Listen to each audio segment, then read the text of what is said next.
ایک بہن نے کینیڈا سے کال کی تھی کہ بعض لوگ میلاد مصطفیٰ صلی اللہ علیہ وسلم پر اعتراض کرتے ہیں، انہیں کیا جواب دیا جائے؟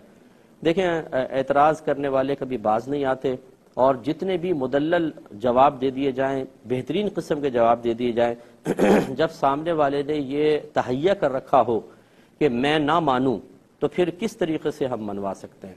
تو آپ کی سے بھی میری گزارش ہے کہ کسی سے بحث کرنے کے بجائے آپ اسے تھوڑے دلائل بتا دیں، اگر وہ قبول کرتا ہے ٹھیک، نہیں مانتا تو ہمارا کام بتانا ہے، منوانا نہیں۔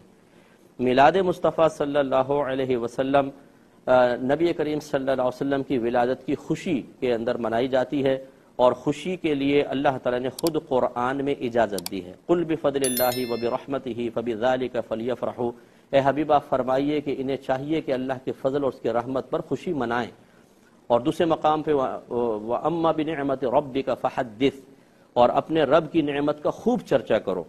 دونوں چیزوں کو اگر آپ ملا لیں تو اللہ کی نعمت جب ملے، اللہ کا فضل، اللہ کی رحمت حاصل ہو، اس پر خوشی منائیں اور اس کا اظہار بھی کریں۔ تحدیث نعمت کا مطلب ہوتا ہے نعمت کا اظہار کرنا، خود قرآن میں اللہ تعالیٰ بیان فرما رہا ہے۔ اب اس کا انداز کیا ہونا چاہیے؟ کیا قرآن نے مقید کیا ہے؟ اللہ تعالیٰ نے اجازت دی ہے کہ خوشی منائیں، اپنی نعمت کا اظہار کریں، لیکن کس طرح کریں مقید نہیں کیا، تو ہم جیسے چاہیں کریں، بس ناجائز حرام نہیں ہونا چاہیے۔ کہ اللہ تعالیٰ نے اپنے فضل، اپنی رحمت پر خوشی منانے کی اجازت دی ہے، اور نعمت کو عام کرنے، اس کا چرچا کرنے کا حکم ارشاد فرمایا ہے۔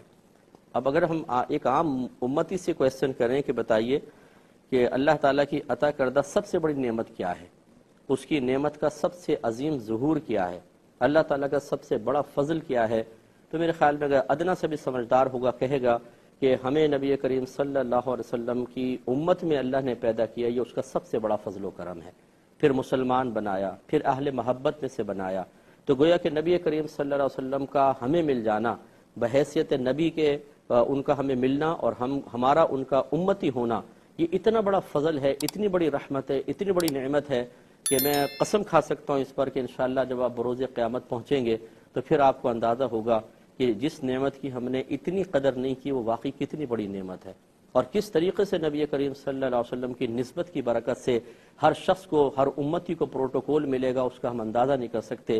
رحمت کونین صلی اللہ علیہ وسلم فرماتے ہیں کہ خدا کی قسم جب تک میں جنت میں داخل نہ ہو جاؤں، پچھلے تمام نبیوں پہ جنت حرام ہے، اور جب تک میری ساری امت داخل جنت نہ ہو جائے پچھلی امتوں پہ جنت حرام ہے۔ جو پہلے آئے ہیں وہ بعد میں جائیں گے، اور جو بعد میں آئے ہیں وہ پہلے جنت میں جائیں گے، اور بہت ہی عزت اور احترام کے ساتھ۔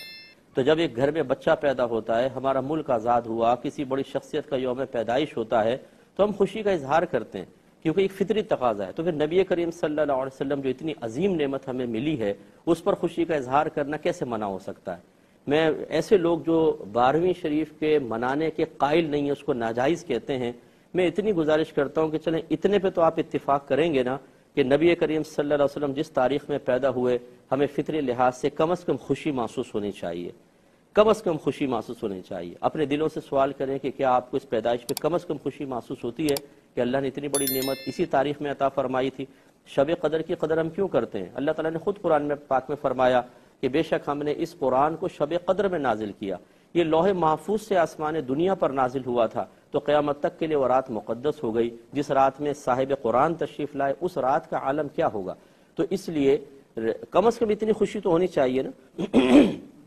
اور جب خوشی ہوتی ہے تو ہم کسی کو مبارکباد بھی دے دیتے ہیں۔ اس کا ثبوت تلاش کرنا کہ جی کسی نے مبارکباد دی تھی، اگر آپ دیکھ لیں تو تاریخ بتائے گی آپ کو، جب نبی کریم صلی اللہ علیہ وسلم پیدا ہوئے ہر فرشتے نے دوسرے فرشتے کو مبارکباد دی، ہر پرندہ درندہ چرندہ ایک دوسرے سے ملتا تھا اور ایک دوسرے کو مبارکباد دیتا تھا۔ تو چلیں اس کا بھی ثبوت آپ لے لیں کہ یہ بھی موجود ہے۔ تو کم از کم اگر آپ منانے کے انداز پر متفق نہیں ہیں، اتنے پر تو ہے نا کہ وہ آپ کے نبی ہیں، پیدا ہوئے ہیں، دل میں آپ خوشی محسوس کریں اور کسی کو کہیں کہ یار مبارک ہو، یہ بڑا مبارک دن ہے کہ ہمارے نبی کریم صلی اللہ علیہ وسلم پیدا ہوئے۔ لیکن اس پیدائش کے موقع پر مطلب افسردگی کا سا اظہار کرنا اور مطلب بالکل کوئی فیلنگز ہی نہ ہو، تو یہ تھوڑا سا غور کرنا چاہیے کہ یہ کیا نبی کریم کی محبت کی علامت ہے یا نہیں ہے۔ دوسرا یہ کہ یاد رکھیں جب کسی چیز کا ثبوت ہو جاتا ہے، انداز اس کے تبدیل ہو جائیں تو اس میں کوئی فرق نہیں پڑتا، بس وہ تبدیلی انداز خلاف شرع نہیں ہونی چاہیے۔ نبی کریم صلی اللہ علیہ وسلم کے دور میں جس انداز سے شادی ہوتی تھی کیا اب ہو رہی ہے ویسی؟ جس انداز سے اس زمانے میں تعلیم حاصل کی جاتی تھی اب اس انداز سے تعلیم حاصل کی جا رہی ہے؟ جس انداز سے اس زمانے میں مسجدیں بنی ہیں کیا اسی انداز سے اب مسجدیں تعمیر ہو رہی ہیں؟ بالکل بدل گیا ہے نا۔ لیکن اب ہم اس میں اصول کیا بنائیں گے کہ بس خلاف شرع نہ ہو، تھوڑی بہت تبدیلی تو سب چلتی ہے۔ تو پھر اسی طریقے سے اگر نبی کریم صلی اللہ علیہ وسلم کی خوشی منانا جو قرآن میں مطلقاً اجازت دی گئی ہے، کچھ مسلمان اس کے طریقے اختیار کرتے ہیں، جو ان میں غلط طریقہ ہے اسے ہم خود غلط کہیں گے، اور جو جائز طریقے ہیں اسے غلط کہنے والا خود غلط ہوگا۔ کہ امت اگر نبی کریم صلی اللہ علیہ وسلم کی ولادت کی خوشی منا رہی ہے اور اللہ کے حکم پر، آیت قرآنی پر عمل پیرا ہو رہی ہے، تو پھر اس میں ناجائز کا کون سا پہلو نکل آیا؟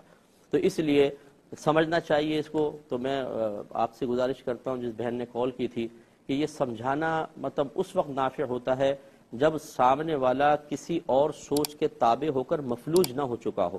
جس کی سوچ مفلوج ہو جائے وہ کبھی قبول نہیں کرتا۔ جو مطلب کسی کے تابع ہونے سے ذہن کو ہٹاتا ہے اور پھر حق کو تلاش کرنے کی کوشش کرتا ہے، ہدایت اسی کو حاصل ہوتی ہے۔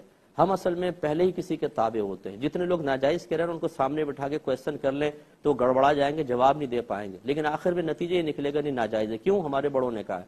تو بس جس سے بھی سنا اس چیز کو اپنے ذہن میں بٹھا لیا، اس کے بعد کوئی حق کو قبول کرنے کے لیے تیار نہیں۔ اور یہ میرا ہر جانب میری یہ قول ہے، اگر کوئی شخص ایسا ہے جو میلاد مناتا ہے اور اس نے کوئی بات سن کر غلط چیز کو اپنے ذہن میں بٹھا لیا، اسے بھی چاہیے کہ حق کو قبول کرے۔ کتنی خرافاتیں آج میلاد کے نام پر رائج کر دی گئی ہیں، ان چیزوں کو ختم ہونا چاہیے۔ تو خلاصہ کلام یہ ہے کہ میرے خیال میں اگر کوئی دیانت دارانہ انداز سے میلاد مصطفیٰ صلی اللہ علیہ وسلم کے معاملے پر غور و تفکر کرے تو اس میں ناجائز کا پہلو اس کو نظر نہیں آئے گا۔